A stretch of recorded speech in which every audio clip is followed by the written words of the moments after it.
Hey friends, welcome back to our YouTube channel. We're Chelsea and Jordan Barhorst, married wedding photographers who aim to give other photographers practical tips for success. Today we're going to be talking about off-camera flash. Let us start out by saying we did not invent this lighting setup that we use. We actually learned from the great Justin and Mary, and we adapted their system to fit our own needs. Before we go into exactly how we set up our off-camera flash, let me start out by saying we only use one. I know that this is a lot different than what a lot of other bright and airy photographers use. A lot of light and airy photographers use 2 to 3 flashes, and we don't, and we're going to explain why. So first of all, it's super time consuming to set up more than one flash system, especially if you have 2 photographers. So getting all of those set up in a quick moment's notice is really difficult. It's also difficult when there's different events going on during the reception and you need to quickly move your off-camera flash setup. Secondly, that backlight flash that a lot of other photographers use gave us a lot of problems. So during the reception, it really limited where we could stand. I would get lens flare into my camera, Jordan would be getting lens flare from his camera, and it just didn't really make for a really clean image. Lastly, it really didn't make sense to use more than one flash setup anywhere other than the reception. So when we were in getting ready rooms that either didn't have a ton of natural light or no natural light, it didn't make sense to set up 2 to 3 flashes in a really small room. So that's why we sought after a really easy flash setup that would be applicable to getting ready portraits, the ceremony, and then all the way through the reception. We wanted one simple, easy, streamlined flash process. Now let's talk about some of the benefits of using only one off-camera flash. First of all, if you think about it, there's only one sun. So when you're trying to replicate those natural photos, you really only want one flash source to replicate that one sun. That one light source also creates really even and natural skin tones as well. So when you're editing, and even in those final photos, having one light source will look a lot more natural for those photos. If you want, you can still fill in some of that ambient light with a second flash, but in our experience, we found that you really don't need to. And most importantly, guys, it's quick, simple, and really easy to set up. One flash equals less time setting up flashes all throughout the day. You can just carry one flash with you and just carry it wherever you need it to go. So before we explain what our actual setup is and what that looks like on a wedding day, let me first tell you what gear we use. We use one ProPhoto A1 off-camera flash with an 18-inch white umbrella. What this does, you guys, is it gives you your light source on a stand so you can move it wherever you need it to go. We both connect to this one ProPhoto A1, and we do have one backup that we bring with us just in case something were to happen to the first light source. We both use the ProPhoto connector device on our digital cameras. We do not shoot film during receptions. We both use Nikon D850 cameras. I shoot typically with the 50mm during the reception, and Jordan likes to shoot with the 85mm. We went ahead and linked all of our gear down in the description. So now let's go over the settings that we use on the wedding day. Guys, it's really important to really nail your settings when you're using flash. If you don't, the flash photos obviously can have that very unnatural, flashy look that you see sometimes. So really nailing down these settings is important, and these are the settings that we found work for us really well. So first of all, we shoot at a really high ISO, right around 3200. This just lets the most light come in to the camera as much as possible. So that's why we shoot at that high of an ISO. You guys, when you shoot at a higher ISO, yes, you get a little bit of grain, but for us, the glowiness that gives that off-camera flash image, it makes it a lot more natural. So what it does is it's soaking up all of those lights around the venue, and typically soaking up that much light kind of might create an orange cast in your images, but it doesn't when you use off-camera flash, because that flash color and power overpowers maybe the fluorescent lighting in the background. So what that does is it illuminates the background of your image without adding a fill flash or another background flash. So that's how we're able to get our off-camera flash images to not have that really harsh flash look. We also shoot at a low aperture, usually between 2 and 2.8. Same thing there, it just lets the maximum amount of light come into your camera to really help lighten up that dark space. Guys, a little bit goes a long way when it comes to flash power. So we usually have a low to medium flash power set at all times. Now we always make sure to test before we actually go into shooting the photos. just before the event that you need the light actually happens. Take a couple of test shots with your with these settings and just make sure everything's looking normal. And sometimes, you guys, I'll even grab a cute couple that's at the reception and have them dance or pretend to dance where the first dance is going to take place. Usually the couple finds it really funny, really fun, and it helps me get an actual representation of what that's going to look like. Using the settings that we just outlined should result in really naturally glowy photos with really flattering skin tones, and you won't get that harsh flash look. So you guys, now we're going to talk about where we use our flash on the wedding day. Like other natural light photographers, we obviously prefer beautiful wall-to-wall windows, gorgeous natural light filled getting ready rooms. But how often does that actually happen? Yeah, you guys, I mean, we live in Ohio where we don't have a ton of outside venues like California. And a lot of Catholic churches with getting ready rooms in the basement. Yeah, so what we have to do is bring the light with us. Obviously, we still search for that natural light as much as possible, and we just want to clarify that. There are times when we have to have off-camera flash. The first place you see that is usually in a getting ready room on a wedding day. So you guys, if there's not enough light to fill the room, I would rather add my off-camera flash on the umbrella with the stand than force a tiny window to do the job of my off-camera flash. We're gonna add a diagram here, but if there's one small window and I know that it's not going to be enough light to do all of my beautiful bridal portraits, my bridesmaids on the bed in their robes, I will add my off-camera flash and actually use the window as a backlight. So you guys, in a getting ready room, if there's only one small window, we will actually use that as a backlight and have our client stand in front of the window to get that glow. Usually you can't do this if you don't have a flash because their faces will be underexposed and muddy. To get their faces to be exposed properly, we will add the pop of flash on the stand with an umbrella and put on a pretty low flash power with a decently high ISO, like maybe 1200 or 1600. If you don't add a flash and you shoot directly into a window, there's a haze that you can't really fix in Lightroom. You tend to get muddy skin tones and your images will not look clean, crisp, and timeless. When you add a pop of flash, you're able to create a beautiful glow around your client, and they will have clean, even skin tones.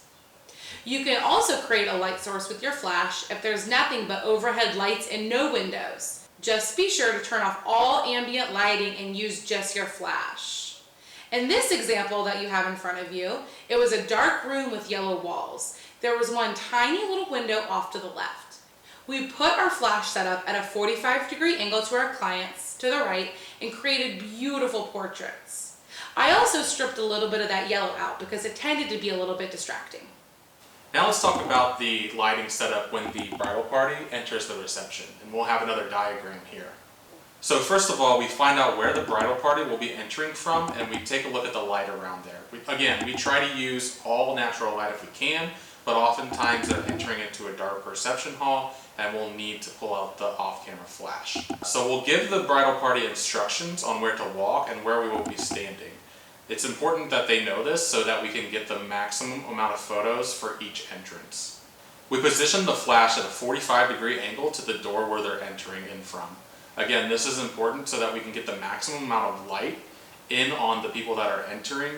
As you know, usually they do some sort of a crazy dance, so the maximum amount of light on that person coming in will let us have a fast shutter speed so that we can capture all that action.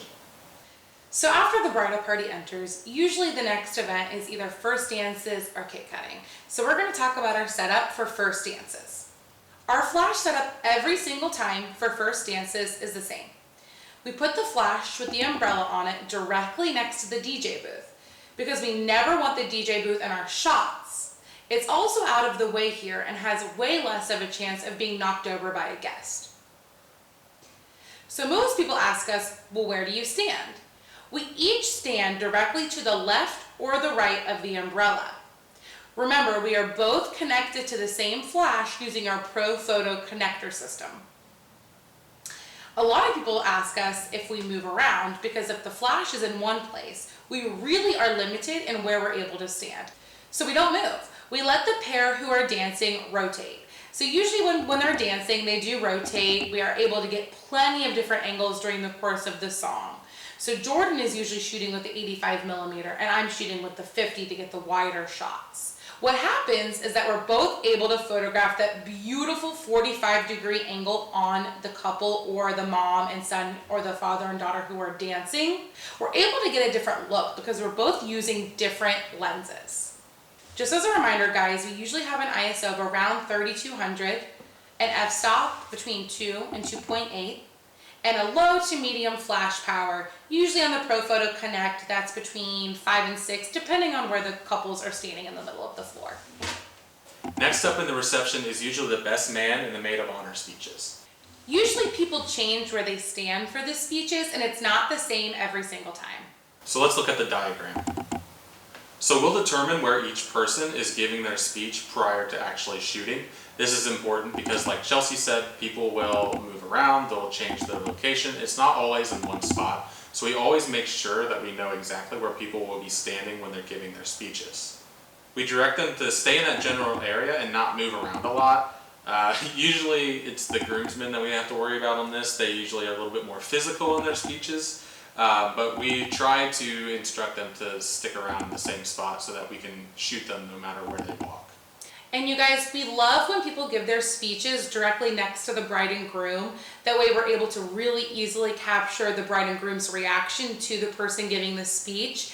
And they're in the same lighting scenario so that our off-camera flash is hitting both of them at a beautiful 45 degrees. Yep, so if you feel comfortable giving instruction, definitely try to get them standing close to the bride and groom. So when we shoot, we position the umbrella at a 45-degree angle to the person giving the speech. Then we stand on either side of the umbrella so that we have a good angle to shoot them. I usually photograph tighter with the 85, and I'll also be looking around at the audience, maybe for the moms and dads, if I can get good flashlight on them and get some photos of them as well. Chelsea shoots with the 50mm at this time, just kind of getting the whole landscape of the speech and making sure that she can capture all that emotion from both the bride and groom and for the person giving the speech. Sometimes during speeches we have to move the umbrella depending on what the person giving the speech does. Like I said, usually the groomsmen can be a little bit more physical when they're giving the speech. This is pretty easy to do, especially if you only have the one off-camera flash. You can just pick it up, move it where you need to go, and then keep taking photos. It's really nice. Okay, you guys, next is our setup for cake cutting. As you've kind of already realized, it's pretty much the same flash setup for every single event. An off-camera flash, low to medium flash power, higher ISO, and a 45-degree angle. So basically every event is photographed pretty much the same. So again, we set the flash at 45 degrees adjacent to the couple. So honestly, you can shoot many angles for this, so choose the one you like the best. Some people love photographing a couple head on, sort of standing behind the cake. Some people like to stand next to the couple and get more of a profile here. It's really just a personal preference. We photograph it both for a variety. So sometimes this means that Jordan might put on a bounce flash, he might not connect to the off-camera flash and get a completely different angle. It really just depends on the setup and the scenario. You have a little bit more flexibility here. Yeah, like Chelsea said, one of our favorite shots of cutting the cake is to get the cake in the foreground and then the couple behind the cake. It really works well, especially if they smash the cake into each other's faces. You get a little bit of context with that cake in the foreground, and it usually turns out to be a really pretty shot. We finally come to the dancing part of the reception. This is usually when the DJ turns the lights down a little bit lower. You might only be able to work with some of the colorful lights that are bouncing around the room. So this is a little bit more challenging of a lighting situation, but with our tips, we'll be able to get you through it, no problem. So for dancing, we actually don't need a diagram because we put the flash away. Our off-camera flash goes in the bag, we store it somewhere safe, and we put on our Young Nuo on-camera flashes. When you do this, you usually angle it a little bit, usually the first notch down, and then you stick up the bounce card. And it usually, you're able to roam because you're not tied to an off-camera flash. You're able to roam with your camera and get any shot of anyone throughout the dance floor. Yeah, we usually use our 35mm lens for this particular part of the reception. It really captures that party in a nice wide way. You're able to get a ton of people dancing. I know a lot of other people use Mag-Mod diffusers and other diffusing and bounce sources, but we have just found that honestly the easiest way is just, again, a higher ISO, a low to medium flash power, and we bounce that flash. Yep. Last but not least is sparkler exits. You guys, these can be really, really challenging. Our first couple sparkler exits, we definitely did a mock setup and practiced them before we shot them on an actual wedding day. Okay, you guys, you can see the diagram here. Usually what we do is we put up a really high ISO. We want to pull in the ambient light from the sparklers. You really want the sparklers to illuminate your image. So our ISO is typically around 6400. Then for the first time all day long, we put TTL on our off-camera flash because the couple is moving. So the flash determines the strength of the flash. Earlier in the day, we do everything manual, but this is the only time we use TTL, which again lets the flash determine the flash power. Only one person photographs this and the other person handles the off-camera flash on the umbrella with the stand. We don't usually have to move the umbrella because, again, TTL determines the strength of the power, but sometimes the couple moves to a different location and we need to be able to move that umbrella quickly. You guys, we really hope our off-camera flash setup helps you become stronger and more confident in your flash abilities. I remember when we first started, we used to get so nervous when walking into a room that didn't have the best or any natural light. And now that we've really honed in on our flash skills, it's made us significantly better photographers. That's it for our off-camera flash tips. Be sure to subscribe, and if you want to see some of our flash photos in action, check out our website at chelseaandjordan.com. or follow us on Instagram. She's Chelsea J. Barhorse, I'm Jordan Barhorse, and check out our flash photos. You guys, thank you so much for watching. We cannot wait to release more videos. Our goal is to do them every other week, so be on the lookout.